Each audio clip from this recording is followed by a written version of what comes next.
The first time I heard her voice, it was like a melody woven from the fabric of the cosmos itself. It wasn't just a voice. It was a presence, a force that seemed to reach into the very core of my being. I was sitting in my cramped quarters aboard the SS Erebus, a deep space freighter hauling cargo between the outer colonies, when the comms panel lit up with an incoming transmission. I frowned. We were light years from any inhabited system, and the only signals we usually picked up were automated distress beacons or the occasional burst of static from a dying star. But this was different. The signal was clear, strong, and unmistakably directed at me. "Captain Jarek Voss," the voice said, smooth and commanding, yet with an undercurrent of something I couldn't quite place. "You are summoned." Froze. Name. She knew my name. "Who is this?" I asked, my voice steady despite the sudden tightness in my chest. "I am Queen Seraphina of the Celestial Dominion," she replied, as if that explained everything. "And I require your presence." I laughed, a short, nervous bark. "Look, Your Majesty, I don't know who you are or how you got this frequency, but I'm just a freighter captain. Haul cargo. I don't do whatever it is you're asking." There was a pause, and then she spoke again, her tone softer but no less commanding. "You misunderstand, Captain Voss. This is not a request. It is a summons.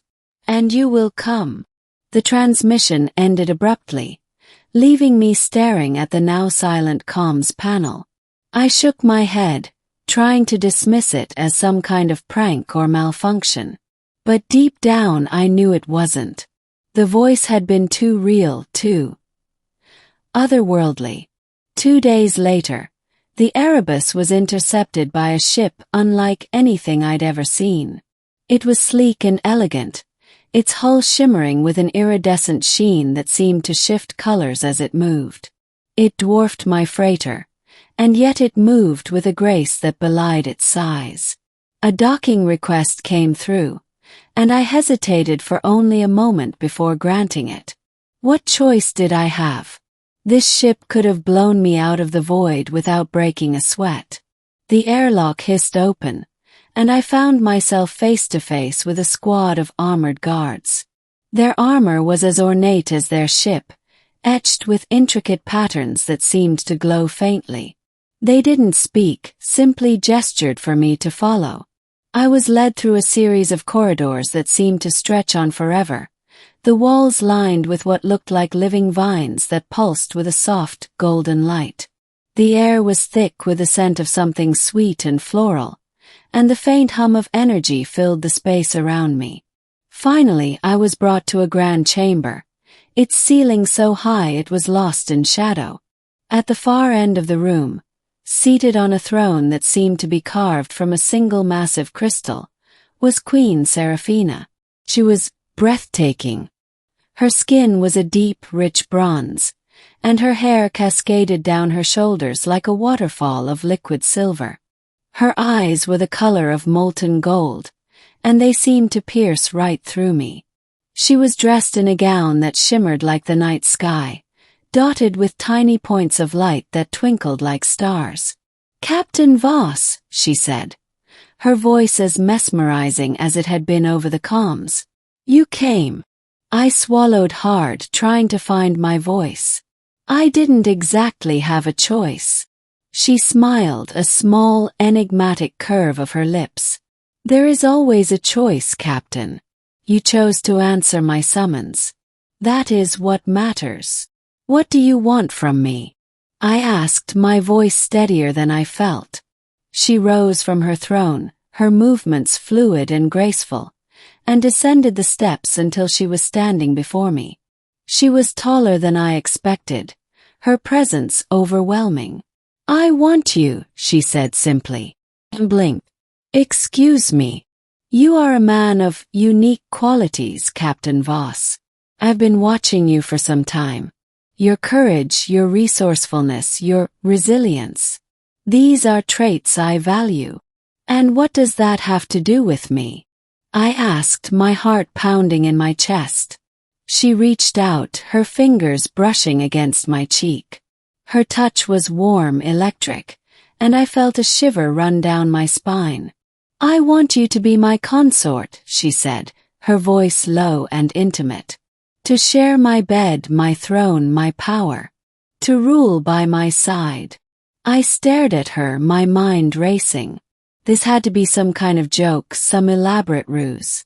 But the look in her eyes told me she was deadly serious. "Why me?" I asked, my voice barely above a whisper. "Because you are different," she said. "You are human. And humanity has a fire, a passion, that my kind has long since lost. I want that fire, Captain Voss. I want you." I took a step back, shaking my head. "I'm just a freighter, Captain. I'm not cut out for this." She smiled again, but this time there was a hint of sadness in it. "You underestimate yourself, Captain. But I will not force you. The choice is yours." I looked around the chamber, at the guards standing silently at attention, at the grandeur of the ship, at the Queen herself. This was a world I didn't belong in, a life I couldn't even begin to comprehend. And yet, what happens if I say no? "Yes." She tilted her head, considering. "Then you will be returned to your ship, and you will never hear from me again.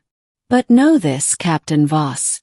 You will always wonder what could have been." I closed my eyes, taking a deep breath. This was insane.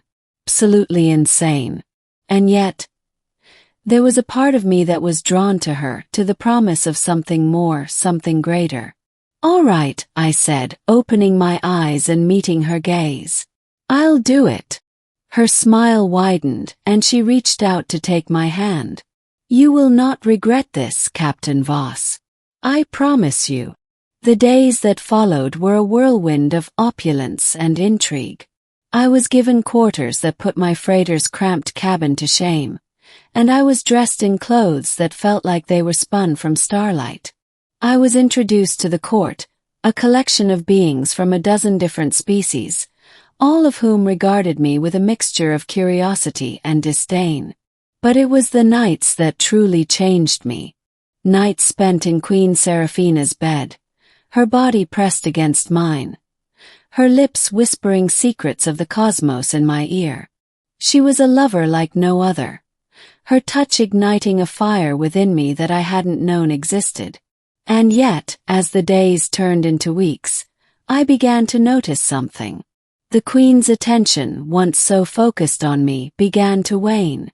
She spent more time with her advisors, more time locked away in her chambers, leaving me to wander the ship alone. I tried to ignore it, to tell myself that it was just the demands of ruling an empire.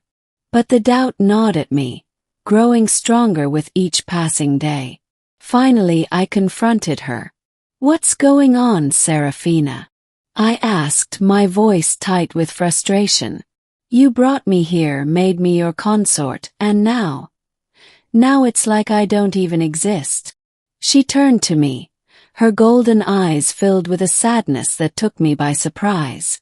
"I'm sorry, Jarek. I never meant to hurt you." "Then what's happening?" I demanded. She sighed, running a hand through her silver hair.